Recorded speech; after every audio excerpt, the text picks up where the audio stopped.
Imagine करो एक project manager है जिसको रिपोर्ट बनाने के लिए लेट हो रहा है। Finance team finance team software से नंबर कलेक्ट कर रही है और मार्केटिंग टीम एक क्लाइंट के रिप्लाई का वेट कर रही है। अब इमेजिन करो कि इन तमाम कामों को एक डिजिटल एम्प्लॉय कर रहा हो, जो कभी नहीं सोता, कभी नहीं थकता और कभी छुट्टी नहीं लेता। वो सारा काम कर रहा होता है और कुछ ही सेकंड में वो काम करके आपको उसका रिजल्ट देता है। ये बातें आपको एक मनगढ़ंत कहानी लग रही होगी, लेकिन ऐसा ये सच है।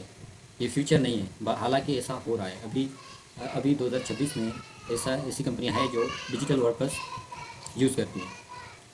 इसका फ्यूचर और भी एडवांस है। तो है guys, my name is Kishore Kumar and welcome back to my YouTube channel. तो गाइस, आज हम एजेंट फैक्ट्री का ये part about what is this thing I am holding, ये पार्ट आज हम इसको कवर करेंगे। इसको दो पार्ट्स में हम इसको डिस्कस करेंगे और ये इसमें एक पार्ट हम ये फर्स्ट पार्ट है हमारा, बहुत ही इंटरेस्टिंग और कॉन्सेप्चुअल है। तो सबसे पहले मैं आपको बताता चलूँ। तो गाइस, आज हम कवर करेंगे एआई एजेंट क्या होता है, डिजिटल एफटीज क्या होते हैं, मीन एफटी क्या होता है, और एआई नेटिव कंपनी क्या होता है, और फ्यूचर में कंपनियां कैसे चलेंगी। सब कुछ आज हम इसमें कवर कर रहे होंगे। तो सबसे पहले गाइस, आपने अगर चैनल सब्सक्राइब नहीं किया है तो आप पहले चैनल सब्सक्राइब कर लें ताकि आपको इसका नेक्स्ट पार्ट भी मिल सके। तो चलिए हम शुरू करते हैं इंट्रोडक्शन से। अगर आप स्टूडेंट हैं, एआई डेवलपर हैं, वेब डेवलपर हैं, या बिजनेसमैन हैं, या एआई को सीख रहे हैं, तो ये वीडियो मस्ट आपके लिए है। और तो दोस्तों, हम इस लेक्चर में हम यहाँ से लेकर इसको यहाँ तक कवर कर रहे होंगे। फर्स्ट पार्ट होगा यहाँ तक, उसके बाद सेकंड पार्ट होगा। तो इसका मैं आपको एक जैसे समरी होती है वैसे मैं आपको समझाऊंगा। सबसे पहले हम इसको समझते हैं कि एआई वर्कर क्या होता है। तो सबसे पहले हम देखते हैं कि डिफरेंस चैटबॉट और एआई वर्कर में डिफरेंस क्या होता है। चैटबॉट आपकी चैट जीपीटी की तरह है। चैट जीपीटी एक कोई एआई वर्कर नहीं है, वो आपका असिस्टेंट है, एआई असिस्टेंट है, जो आपको सजेशन दे सकता है, आपको कुछ टाइप करके दे सकता है। जैसे आप ईमेल आपको राइट करके दे देगा। उसके अलावा आपको आइडिया दे देगा। आप आपके सवाल को समझकर आपको रिप्लाई कर देगा, लेकिन आपका काम नहीं करेगा। वो ईमेल जो उसने राइट की है वो किसी को सेंड नहीं कर सकता, वो आपके हाथ में, आपको मैनुअली सेंड करनी होगी। और उसके अलावा आपको व्हाट्सएप के लिए रिप्लाई राइट करके तो दे सकता है, लेकिन उसको आपको कॉपी करके व्हाट्सएप में खुद ही जाकर पेस्ट करके उसको रिप्लाई करना होगा। ये कर सकता है आपके लिए। लेकिन एआई वर्कर इसके अपोजिट है।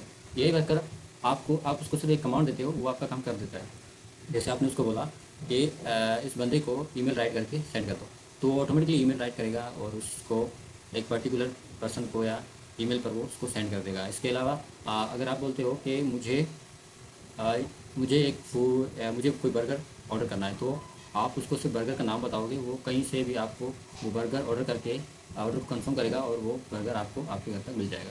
वो सारा एआई काम कर रहा होगा, एआई वर्कर काम कर रहा होगा। मीन्स आपके जो भी आपका मैनुअल काम है वो एआई खुद करेगा। इसके अलावा आपके लिए रिपोर्ट जनरेट करेगा और क्लाइंट को भी डील करेगा। आपके व्हाट्सअप के रिप्लाइज भी एआई वर्कर देगा। ठीक है, तो ये डिफरेंस है चैटबॉट और एआई वर्कर में। अब हम दूसरा देखते हैं कि डिजिटल एफटीई क्या होता है। डिजिटल एफटीई क्या होता है? डिजिटल एफटी, इसमें एफटीई का फुल फॉर्म है फुल टाइम इक्विवेलेंट। ये कंपनीज में एक एम्प्लॉय के तौर पर काम कर रहा होगा जो कि फुल टाइम होगा। एक हम मिसाल लेते हैं कि एक वर्कर है, ह्यूमन है। वो दिन में 100 टिकट बनाता है। ठीक है, जिसमें वो दिन में एक ब्रेक भी लेता है, छुट्टी भी देता है, और उसका एक जॉब करने का एक टाइम है जिस टाइम वो आता है, जॉब करता है, उसके बाद छुट्टी करता है। लेकिन एआई एम्प्लॉय, डिजिटल एफटी, एक एम्प्लॉय ऐसा एम्प्लॉय होता है जो आपके लिए 24/7 काम करेगा। वो कभी थकता नहीं, कभी सोता नहीं। वो आपके पॉसिबल है कि ह्यूमन 100 टिकट बना रहा है तो वो एआई एम्प्लॉय उसकी जगह 1000 टिकट से भी ज़्यादा बना लेगा, क्योंकि वो फुल टाइम काम कर रहा होगा बिना थके। और उसकी कैपेसिटी काम करने की जो स्टार्टिंग में थी एंड तक भी वही रहेगी। लेकिन ह्यूमन का कुछ अलग है। ह्यूमन स्टार्टिंग में तो उसकी कैपेसिटी काम करने की अच्छी होती है, लेकिन आहिस्ता आहिस्ता वो मीन्स लेजी होता जाता है। लेकिन डिजिटल एफटीज में ऐसा नहीं होता। तो ये होता है डिजिटल एफटीज। यही मेन वजह है कि इन फ्यूचर ह्यूमन कम होंगे, लेकिन डिजिटल एम्प्लॉयज़ ज़्यादा होंगे काम करने के लिए। ह्यूमन सिर्फ उन्हों को हैंडल करेंगे, उसके बदले डिजिटल एफटीज काम कर रहे होंगे। तो यही वह फ्यूचर है, यही फ्यूचर है अभी आने वाली कंपनियों का। तो कंपनी में आपको अगर 10 ह्यूमन काम करते दिख रहे हैं तो उसके पीछे 1000 FTEs काम कर रहे होंगे। चलिए हम एक रियल वर्ल्ड एग्जांपल देखते हैं। एक रियल वर्ल्ड एग्जांपल देखते हैं, जिसमें एक ऑनलाइन क्लॉथिंग स्टोर है, ट्रेडिशनल कंपनी है। 5 इसमें कस्टमर सपोर्ट एजेंट हैं, 2 इन्वेंट्री मैनेजर हैं, 2 इन्वेंट्री मैनेजर जो इन्वेंट्री को मैनेज करते हैं, एक मार्केटिंग एम्प्लॉय है और एक अकाउंटेंट है। AI नेटिव कंपनी में, AI नेटिव कंपनी 2 ह्यूमंस है, 10 AI वर्कर्स है। एक AI worker customer query handle करेगा, दूसरा इन्वेंट्री चेक करेगा, तीसरा इनवॉइस जनरेट करेगा, चौथा मार्केटिंग ईमेल भेजेगा और ह्यूमन सिर्फ फाइनल डिसीजन लेगा कि बिल्कुल ये सही है, अब ये डन कर दो, ऐसे ही। तो ये है फ्यूचर में कंपनीज ऐसे काम कर रही होंगी बेसिकली। जो मैंने आपको बोला ना कि 10 ह्यूमन होंगे तो 1000 एम्प्लॉयज़ होंगे, तो ऐसा ही है। तो गाइस आई होप आपको यहाँ तक समझ आता जा रहा है। तो मैं थोड़ा रिवाइज कर लेता हूँ। सबसे पहले मैं आपको बताऊँ कि चैटबॉट एक सिंपल ChatGPT की तरह है, जो आपको सिर्फ रिप्लाई देगा, आपको सजेशन देगा। AI वर्कर एक वर्कर होता है जो आपके काम को संभाल रहा होगा, मीन्स आपके बदले काम कर रहा होगा। डिजिटल FTE एक फुल टाइम इक्विवेलेंट होता है, जो आप एक कंपनी में एम्प्लॉय की तरह तौर पर काम करेगा, जो 24/7 चलता रहेगा। एक हमने रियल वर्ल्ड एग्जांपल देखी जिसमें एक क्लॉथिंग स्टोर है, उसमें 5 कस्टमर सपोर्ट एजेंट है, 2 इन्वेंट्री मैनेजर है, एक मार्केटिंग एम्प्लॉय है और एक अकाउंटेंट है। और AI नेटिव कंपनी में 2 ह्यूमंस हैं, 10 AI वर्कर्स हैं। एक AI worker customer query handle करता है, दूसरा इन्वेंट्री को चेक करता है, तीसरा इनवॉइस जनरेट करेगा, चौथा मार्केटिंग ईमेल भेजेगा और ह्यूमन सिर्फ उसको फाइनलाइज करेगा, सिंपल।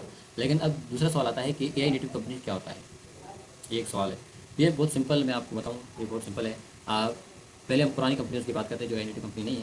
पुरानी कंपनी में क्या होता है कि ज़्यादा एम्प्लॉय होते हैं, और नई कंपनी में क्या होता है कि 2 एम्प्लॉय और 2 एम्प्लॉय बाकी 50 AI वर्कर, इससे ज़्यादा भी हो सकते हैं, लेकिन मैं एक एग्जाम्पल दे रहा हूँ। ये नई कंपनियाँ AI नेटिव कंपनियों का मेन से पॉइंट है।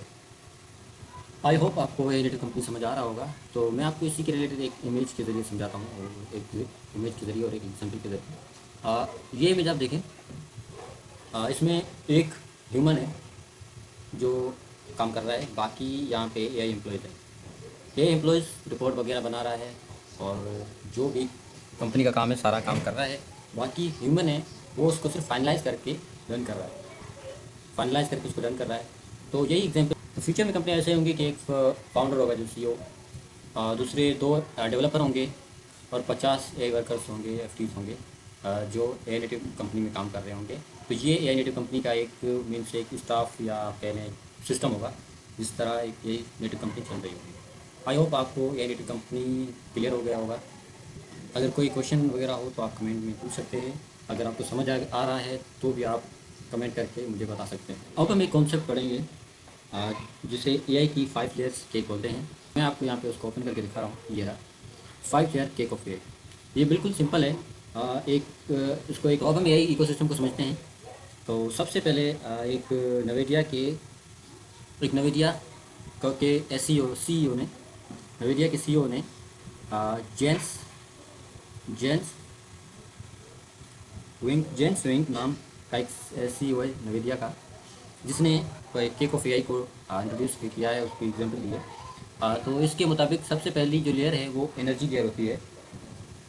डेटा सेंटर को इलेक्ट्रिसिटी चाहिए, मीन्स हर डेटा सेंटर को जो पावर इलेक्ट्रिसिटी चाहिए वो एनर्जी लेयर में होती है, जहाँ पे एनर्जी इन्वायरमेंट वगैरह से प्रोड्यूस की जाती है।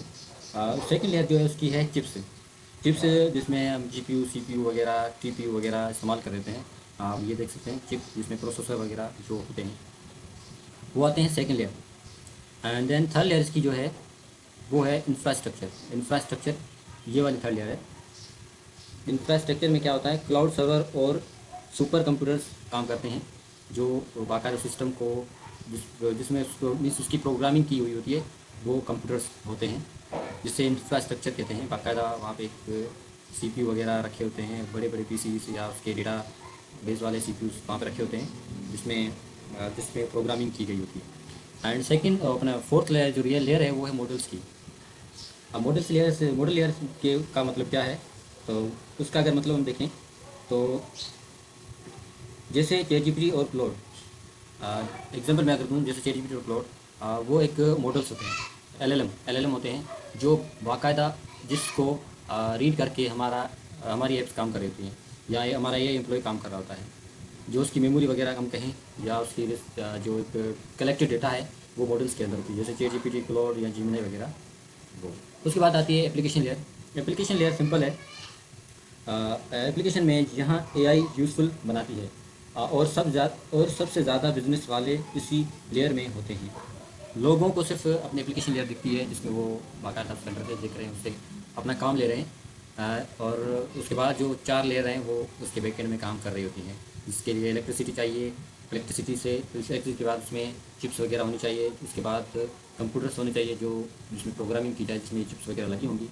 उसके बाद एक मॉडल्स होने चाहिए, एलएलएम्स होने चाहिए, जिससे एक एप्लीकेशन वहाँ से डेटा उठाकर यूज़र को दिखा रही होगी। उसके बाद जिसमें डेटाबेस वगैरह आ जाता है। उसके बाद एप्लीकेशन है जो हमारे मोबाइल में बाकायदा शो होगी, काम कर रही होगी। तो ये था केक ऑफ एआई, 5 लेयर वाला सिस्टम, जिसको एक NVIDIA के सीईओ ने सेंस ने डिफ़ाइन किया है। आई होप आपको ये समझ आया होगा। जहाँ तक हो सका मैंने इसको डिफ़ाइन किया है। देखते हैं कि बाकायदा एआई वर्कर बनाने के 4 इंग्रेडिएंट्स क्या हैं। सबसे पहला तो है स्ट्रक्चर स्पेसिफिकेशन। एआई को एग्जैक्ट इंस्ट्रक्शन देनी है। एग्जांपल के तौर पर ये गलत इंस्ट्रक्शन है, कस्टमर को हेल्प करो, ये बिल्कुल गलत इंस्ट्रक्शन है। उसके बाद सही इंस्ट्रक्शन है रिफंड रिक्वेस्ट आए तो ऑर्डर वेरीफाई करो, पॉलिसी चेक करो और रिस्पॉन्स जनरेट करो। ये एक सही इंस्ट्रक्शन है जो आपके उनसे एक सही रिस्पॉन्स आपको जनरेट करेगी। दूसरा इसका जो इंग्रेडिएंट है इसका, वो है डोमेन एक्सपर्टीज़। डोमेन एक्सपर्टीज़ से मतलब ये है कि उस फील्ड में एक्सपर्ट होना चाहिए। जैसे कि अगर आप मेडिकल एआई बना रहे हो तो मेडिकल नॉलेज ज़रूरी है। लीगल एआई के लिए लीगल एक्सपर्टीज़ ज़रूरी है। इसी तरह यही इसके एग्जांपल्स हैं, डोमेन एक्सपर्टीज़। थर्ड वन इसका है इंजीनियरिंग आर्किटेक्चर, जिसमें सिस्टम रिलायबल होना चाहिए। मतलब यही कि सिस्टम में इतनी कैपेसिटी होनी चाहिए ताकि जो उसको हैंडल कर सके। मिसाल के तौर पर अगर 100 रिक्वेस्ट आ जाएँ तो सिस्टम क्रैश ना हो, बल्कि उसको प्रोसेस करे। ऐसा ना हो कि वो सिस्टम क्रैश हो गया और कंपनी बंद हो गई, ऐसा नहीं होना चाहिए। फोर्थ वन है जो ह्यूमन आवर साइन, जिसका मतलब ये है कि एआई को मेंटोर करना ज़रूरी है। एक ह्यूमन होना चाहिए जो उस एआई को मेंटोर करे, उसके रिजल्ट्स को फाइनलाइज करे या उसको जज करे। यही इसका मतलब है। तो ये थे 4 इसके इंग्रेडिएंट्स, एआई वर्कर बनाने के 4 इंग्रेडिएंट्स यही थे। आई होप आपको ये समझ आए होंगे। अगर समझ ना आए तो कमेंट कीजिएगा या वीडियो को दोबारा रीस्टार्ट करके देख लीजिएगा। बहुत ही सिंपल, मैं जितना सिंपल कर सकता था सिंपल किया। आई होप आपको समझ आ रहा हो। तो गाइस अब हम डिस्कस करेंगे कि 2 मोड ऑफ जनरल एजेंट को यूज़ करने के 2 मोड होते हैं। सबसे पहले मैं अगर आपको बताऊं तो प्रॉब्लम सॉल्विंग मोड 1 है, वो प्रॉब्लम सॉल्विंग होता है, जिसमें आप जनरल एजेंट से आप प्रॉब्लम का सॉल्यूशन मांगते हैं, वो आपका सॉल्यूशन देता है। मोड 2 में मैन्युफैक्चरिंग इंगेजमेंट होती है, जिसमें एक जनरल एजेंट होता है, एजेंट आरनेस manufacture custom agent, continuously running custom agent, जो आपके लिए कंटिन्यूसली रन कर रहा होता है। आपका एक एआई वर्कर होता है जो आपके लिए काम कर रहा होता है। इसको हम थोड़ा तो इसको हम डिटेल में देखते हैं। तो यहाँ पे था 2 मोड ऑफ यूजिंग एआई को यूज़ करने के 2 तरीके हैं। एआई से अपना काम करवाना, एग्जाम्पल के तौर पर ईमेल लिखवाना, coding, research, planning, simple language में। ये चैट जीपीटी का नॉर्मल यूज़ है, ठीक है। चैट जीपीटी को हम नॉर्मली यूज़ करते हैं, वो एक मोड 1 में रहता है। मोड 2 क्या होता है? एआई से एआई एम्प्लॉय बनाना, यानी आप चैट जीपीटी को यूज़ करके परमानेंट एआई वर्कर क्रिएट करते हैं जो फ्यूचर में काम करता है। ये एआई का नेक्स्ट लेवल है। आई होप आपको थोड़ा समझ आया होगा, मैं आपको दोबारा समझा देता हूँ। मोड 1 है, उसमें आप चैट जीपीटी का जो यूज़ है वो सिंपल वही यूज़ है कि आप एआई से सजेशन मांगते हैं, उससे ईमेल राइट करवाते हैं, या उससे कोडिंग का पेज मांगते हैं कि कोडिंग करके दो, ये मुझे चीज़ कोडिंग करके दो, या इसके बारे में रिसर्च करके दो, उसके बारे में प्लानिंग करनी है मुझे, इस आइडिया के बारे में मुझे डिटेल्स चाहिए, तो आपका चैट जीपीटी काम कर लेगा। लेकिन मोड 2 में क्या है, आप उसी चैट जीपीटी को यूज़ करके आप उस एक एआई वर्कर बनाते हो जो आपके बदले काम करेगा। सिंपल यही है, यही इसका मीन्स है, एक 2 मोड। इसको मैं अगर आप दिखाऊँ तो इसमें भी यही इमेज में भी यही डिफाइन हो रहा है कि 2 mode of general agent use, ठीक है। तो बस ये आज के लेक्चर में यहीं तक रखते हैं। तो इसका अगर मैं सिंपल आपको कंक्लूजन वगैरह बताऊँ तो यही है कि एआई ह्यूमन को रिप्लेस नहीं करेगी, बल्कि ह्यूमन और एआई वर्कर्स मिलकर कंपनियों को चला रहे होंगे। फ्यूचर में किसी की जॉब रिप्लेस नहीं होगी, हालांकि उन वर्कर्स की होगी जो एआई यूज़ नहीं कर रहे। तो सिंपल यही है। और अगर आपको ये वीडियो पसंद आई तो ज़रूर लाइक और कमेंट ज़रूर करिएगा, और कमेंट बताइएगा कि अगर आपके पास से एआई वर्कर होगा तो आप उससे क्या काम करवाएंगे। और ऐसी वीडियो अगर आपको देखनी है और आप एआई सीखना चाहते हैं तो हमारे चैनल को ज़रूर सब्सक्राइब करें और बेल आइकन को ज़रूर दबाएं, ताकि जो भी वीडियो आए उसका नोटिफिकेशन आपको मिलता रहे। नेक्स्ट पार्ट के लिए आप हमारे चैनल को ज़रूर सब्सक्राइब करें। नेक्स्ट पार्ट इसका आएगा तो उसमें बाकायदा कंप्लीट डिटेल्स होंगी, उसमें टॉपिक्स थोड़े एडवांस होंगे, वो हम क्लियर करेंगे।